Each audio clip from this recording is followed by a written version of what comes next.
Plenário da Câmara é ocupado e sessão do Congresso cancelada. Senadores criticam excessos dos manifestantes. Comissão que investiga servidores que ganham acima do teto constitucional se reúne com Michel Temer. MP que reforma o ensino médio é prorrogada.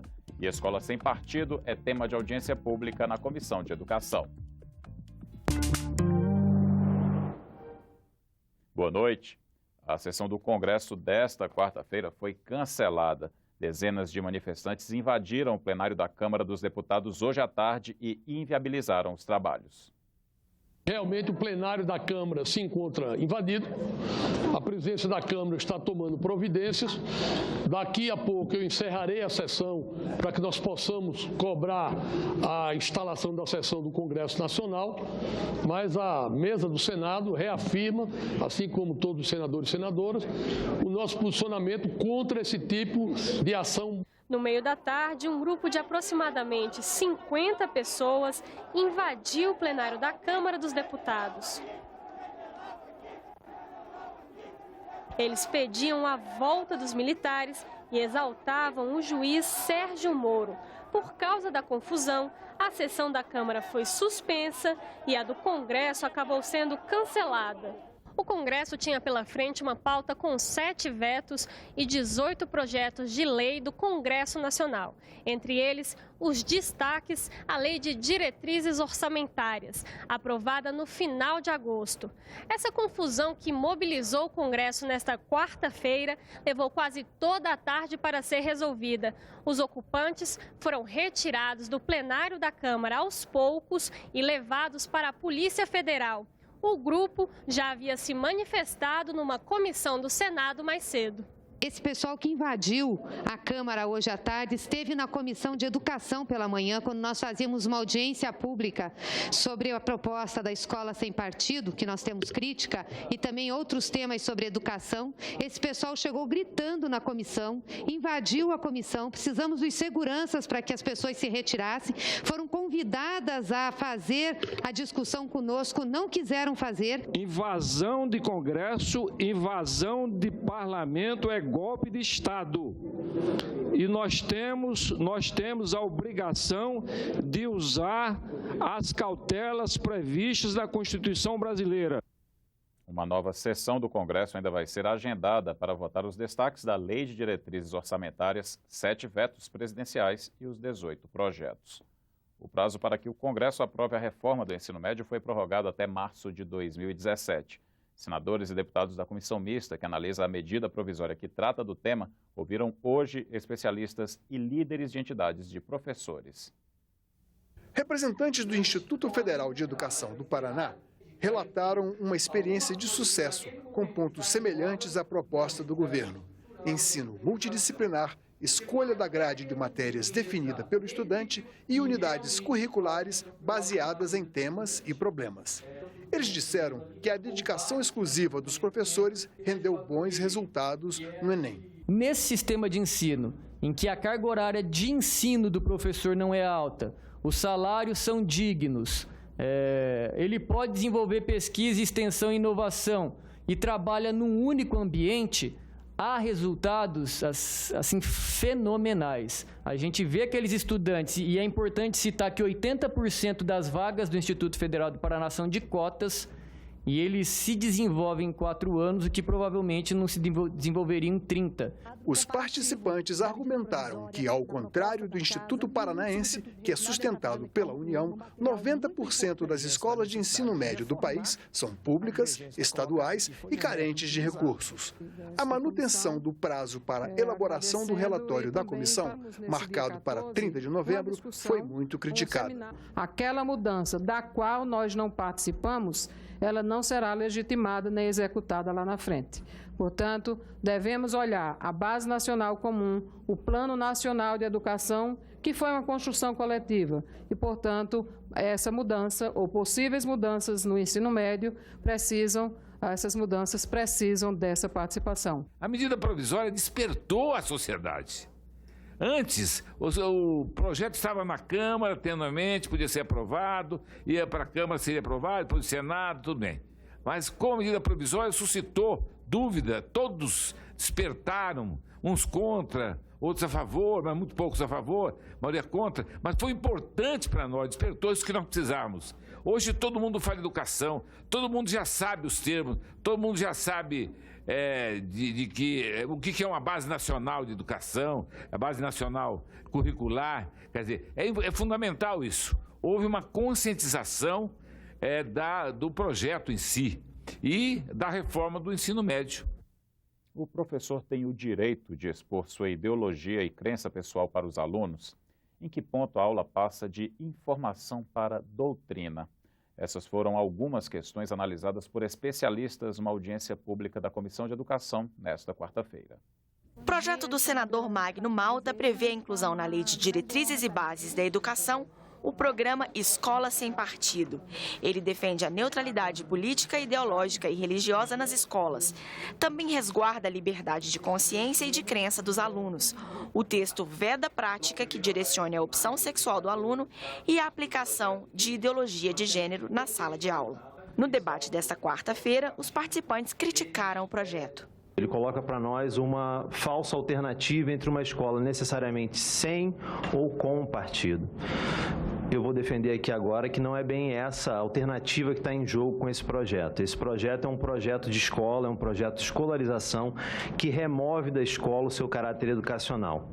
Então, por isso eu percebo ele como uma ameaça a uma educação democrática. A grande disputa da atualidade para uma educação é a quebra dos muros da sala de aula, né? O estudante inserido na comunidade a qual ele pertence, ciente dos problemas, enfim, a formação de alguém que atenda a sua comunidade. A senadora Fátima Bezerra, que presidiu o debate, também não concorda com a escola sem partido. Os que defendem essa ideia o fazem sob o pretexto da necessária neutralidade política, ideológica, religiosa nas escolas, e os que combatem exatamente essa ideia estão chamando esse projeto de lei da mordaça. Ele viria na contramão de negar aquilo que é a essência do magistério. Nossa legislação é farta no sentido de assegurar a liberdade de ensinar, de aprender, o pluralismo de ideias, de concepções pedagógicas. A Comissão de Ciência e Tecnologia ouviu especialistas em clima e previsão do tempo em audiência pública hoje. Eles pediram rapidez na atualização dos computadores utilizados para a previsão do tempo e mostraram a importância disso para que essas previsões sejam cada vez mais precisas. O coordenador do CPT, Centro de Previsão do Tempo e Estudos Climáticos do Instituto Nacional de Pesquisas Espaciais, explicou que o Sistema Nacional de Meteorologia integra diversos órgãos distribuídos por diferentes ministérios. Envolve o Ministério da Agricultura, através do IMET, a DHN, que é a Diretoria de Hidrografia e Navegação da Marinha, o DECEA, que é da Aeronáutica, envolve a Agência Nacional de Água e o próprio Instituto Nacional de Pesquisas Espaciais, que é o INPE. O Centro de Previsão do Tempo do INPE é hoje um dos 3 centros de excelência nas Américas, mas os pesquisadores destacaram que produzir previsões cada vez mais precisas exige uma atualização constante dos equipamentos. A gente precisa aumentar a resolução do modelo. O que a gente fez foi passar de uma resolução de 45 quilômetros para um quadrado da área de 20 quilômetros. Para realizar no mesmo computador de 45 para 20, se um eu levo 2 horas, o outro eu vou levar mais de 10 horas. Mas a janela operacional é somente 2 horas. Então eu tenho que fazer muito mais conta no mesmo tempo. Qual é o segredo? Comprar uma máquina mais potente. Previsões mais apuradas, explicaram os cientistas, são essenciais para a prevenção dos efeitos dos fenômenos climáticos na população. Atividade operacional não é aquela história que quebrou o computador, vamos fazer uma licitação para comprar a parte que quebrou, aí demora meses, tá certo? Não é assim. Eu passei por isso no LNCC, que é para pesquisa. Para pesquisa você ainda até consegue sobreviver com isso, mas na atividade operacional não consegue. O papel da previsão do tempo para o bom funcionamento do sistema elétrico brasileiro também foi destacado. Nós temos um boletim de tempo severo que mostra, Ali, olha, áreas de instabilidade permanecem atuando no Paraguai e no Paraná no dia de hoje, no decorrer do dia 11, ocasionando rajadas de vento, descarga atmosférica e precipitação de intensidade fraca a moderada, podendo ocorrer granizo. Então, os operadores já ficam de olho naquele sistema ali que está ali embaixo, ó, nas linhas de 765 kV, 525, 600 kV.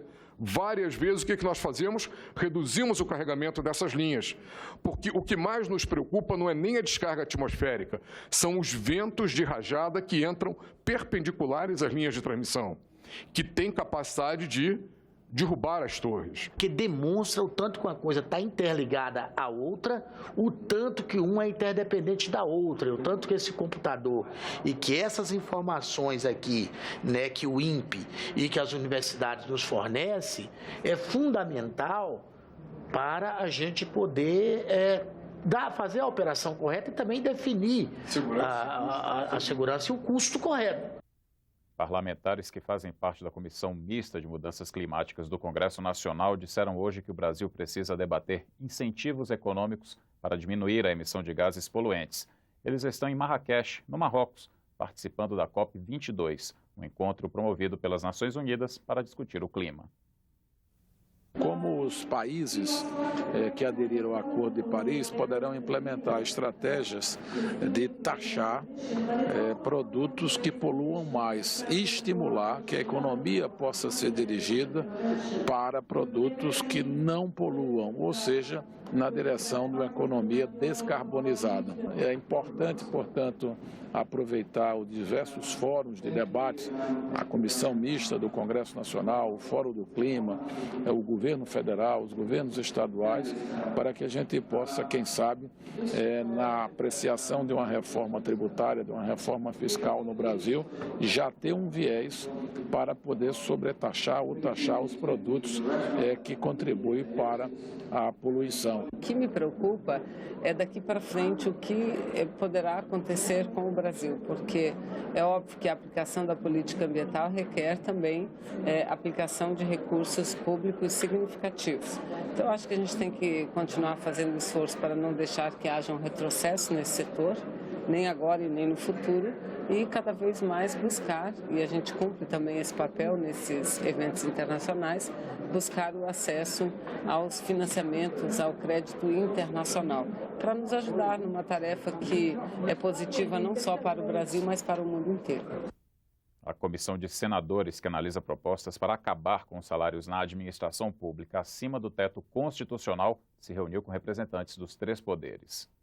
A comissão, formada por 8 senadores, vai propor uma solução para acabar com os supersalários pagos nos três poderes.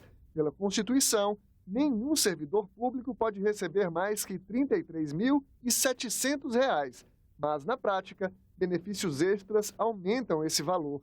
Na Câmara, o presidente Rodrigo Maia disse que os deputados analisam um projeto do Poder Executivo para regulamentar o que entra e o que fica fora do teto.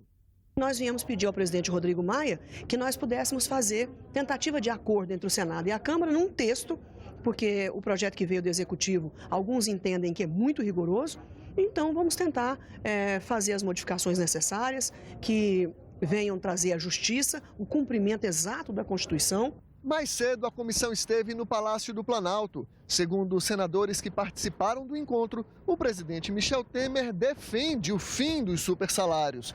Os parlamentares também se reuniram com a ministra Carmen Lúcia, do Supremo Tribunal Federal, e os presidentes dos 4 tribunais superiores. Eles discutiram principalmente o chamado efeito cascata, que faz com que aumentos concedidos ao STF sejam repassados automaticamente a outras categorias da administração pública. Todos concordam que querem ficar livre da cascata, porque muito se usa o aumento do salário dos ministros do Supremo para engordar salários em outras instâncias, inclusive nos estados. Então, os ministros do Supremo não querem mais serem usados por uma corporação sindical que vem trazendo o aumento deles como se isso fosse de autorrecriação dos próprios.